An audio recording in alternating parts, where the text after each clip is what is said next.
एक सवाल पूछूं आपसे। आपके बच्चे को एबीसीडी तो बहुत अच्छे से आती है, पर वो रीडिंग क्यों नहीं कर पाता? जैसे ही उसके सामने कोई ऐसा वर्ड आए या कोई टेक्स्ट आए, और फिर हम क्या कहते हैं, इतनी बार सिखाया था, फिर भी नहीं पढ़ पाता, फिर भी नहीं पढ़ पाती। दोस्तों, असल में गलती बच्चे की नहीं है, गलती रीडिंग सिखाने के तरीके में। सोचिए जरा, अगर आपका बच्चा रीडिंग कर ले अपने से, तो उसकी आंखों में एक अलग ही चमक होती है। वो चमक पता है क्या है? वो वो कॉन्फिडेंस है कि मैं पढ़ पाया, मैं पढ़ पाई, है ना?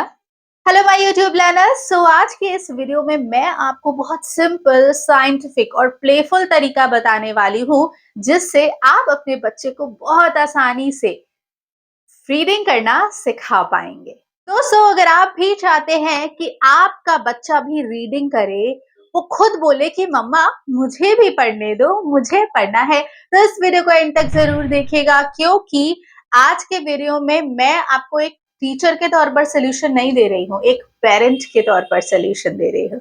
तो चलिए स्टार्ट करते हैं। आप अपने बच्चे को लेटर्स कैसे सिखाते हैं? A for apple, B for boy, C for cat, है ना? मोस्ट पेरेंट्स यही गलती करते हैं। कभी भी बच्चे को लेटर्स ऐसे नहीं सिखाना, A for apple, B for boy and all that. पहले बच्चे को साउंड सिखाएं।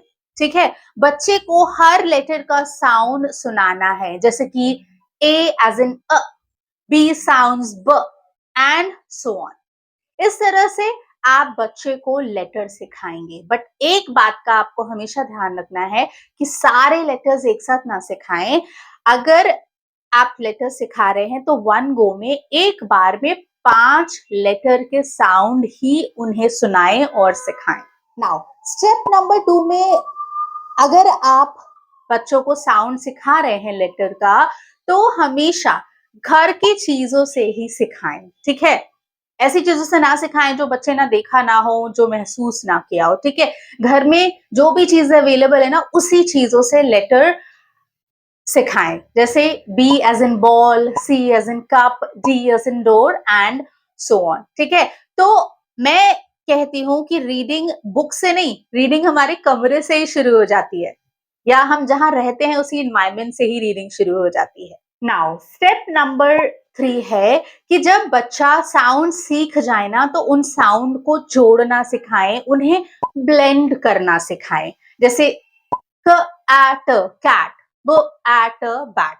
इस तरह से उन्हें, जो उन्होंने साउंड सीखी है, जो फोनिक सीखे हैं ना, उसे ब्लेंड करना, या यूं कहे उन्हें जोड़ना है। हमेशा ध्यान रखना है कि जब हम रीडिंग बच्चों को सिखाते हैं ना, तो 2 लेटर वर्ड से ही स्टार्ट करें। ठीक है, 2 लेटर में बहुत सारे छोटे छोटे वर्ड्स आ जाते हैं, जैसे कि एट, इन, ऑन, अप। अब मैंने आपको पहले भी कहा था कि जो रीडिंग है ना, वो एक्चुअल में बुक से स्टार्ट नहीं होती, हमारे एनवायरनमेंट से भी स्टार्ट होती है। और अगर आप बच्चे को रीडिंग सिखा रहे हैं ना, तो पिक्चर के थ्रू सिखाइए। जरूरी नहीं है कि वो पिक्चर हमारे आसपास हो, ऐसी कोई बुक ले लें जिसमें बहुत सारे पिक्चर बने हो, और उसमें आप बच्चे से पूछ सकते हैं व्हाट इज दिस।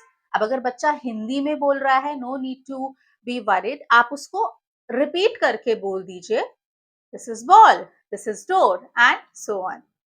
हमेशा ध्यान रखिए, बच्चा अगर गलती करता है ना, तो परेशान नहीं होना है, उसे कुछ भी नेगेटिव रिमार्क नहीं देना है। ठीक है, उसका कॉन्फिडेंस आपको बना के रखना है, उसे आप करेक्ट कीजिए बट पॉजिटिवली। स्टेप नंबर 6 कहता है 10 मिनट ही आप बच्चे को रीडिंग का कोई भी स्टेप अगर फॉलो कर रहे हैं, तो हर दिन सिर्फ 10 मिनट देना है। ज्यादा परेशान नहीं होना, ये नहीं कि आप घंटों घंटों लगे हुए, नहीं। और सबसे बेस्ट टाइम होता है फ्रेश माइंड से, अगर आप सुबह बच्चों को सिखा रहे हैं। अब कई बार बच्चे हमारे स्कूल जाते हैं तो सुबह इतना टाइम नहीं होता, तो आप सोने से पहले बेड टाइम पे, स्टोरी टाइम पे ये प्रोसेस रिपीट कर सकते हैं, या उन्हें इस प्रोसेस से अवगत करा सकते। स्टेप नंबर 7, गलती पर बच्चे को डांटे नहीं, उसके लिए ताली बजाएं। ठीक है, क्योंकि जब आप उसे डांटेंगे, उसके मन में रीडिंग के प्रति डर बैठ जाएगा। ठीक है, तो उसकी गलती पर उसे ना कहें, उसे डांटे ना, सिर्फ रिपीट करें और क्लैप कर सकते हैं, ताली बजा सकते हैं, जिससे उसका कॉन्फिडेंस बना रहेगा और वो रीडिंग से दूर नहीं। बच्चों को रीडिंग सिखाते समय कुछ कॉमन मिस्टेक्स है जो हम सभी करते हैं, बट आई एम श्योर अगर आप इस वीडियो को यहाँ तक देख रहे हैं तो ये मिस्टेक आप नहीं करेंगे। नंबर 1, एबीसीडी को रटवाना नहीं है, ठीक है? सबसे पहले उसे सुनाना है एबीसीडी का साउंड। ज़बरदस्ती बुक ना पकड़वाएँ उसे, ज़बरदस्ती रीडिंग के लिए फ़ोर्स ना करें। एंड वेरी इंपॉर्टेंट, दूसरे बच्चों से कंपेयर ना करें। कि हमारे बच्चों की गलती नहीं होती अगर वो रीडिंग नहीं कर पाते या वो स्लो नहीं होते रीडिंग में, सही तरीका नहीं चुना गया होता है, जिससे वो रीडिंग में पिछड़ जाते हैं या रीडिंग करने में उन्हें मजा नहीं आता है। तो अगर आप भी चाहते कि आपका बच्चा बिना रटे रीडिंग करे, तो इस वीडियो को सेव कर लीजिए, शेयर जरूर कीजिए। और वीडियो अगर पसंद आई हो तो उन पेरेंट्स के साथ जरूर शेयर कीजिए जिन्हें लगता है कि उनका बच्चा रीड नहीं कर सकता, और कमेंट में लिखिए reading. Till then keep learning, keep improving.